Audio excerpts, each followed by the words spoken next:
iba sa real estate. Unlike other jobs na required pumasok 5 to 6 na araw sa isang linggo na may minimum salary, iba dito. May mga trabaho rin na mas mataas ang sweldo tulad ng call center agents, pero kailangan mo munang pumasa sa training at nesting. Aabutin ng halos 2 buwan bago mo malaman kung regular ka na o kailangan mag-try ulit next time. Pero sa real estate, 3 buwan ang first contract above minimum ang kita. Only required to work 2 to 3 araw sa isang linggo. Ibig sabihin, hindi mo kailangan pumasok ng 8 oras hanggang 10 oras araw-araw.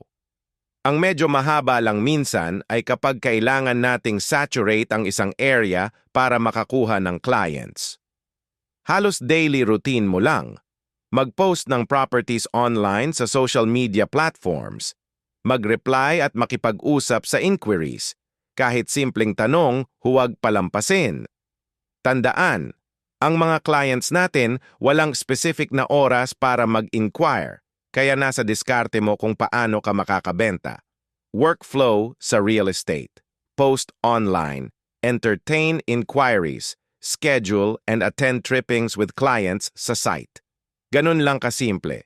Imagine working like this. Hindi araw-araw nakabound sa office.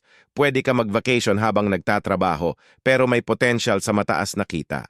Good luck sa inyo. Sana makapag-isip kayo ng mabuti at makita ang opportunity dito. Hehe.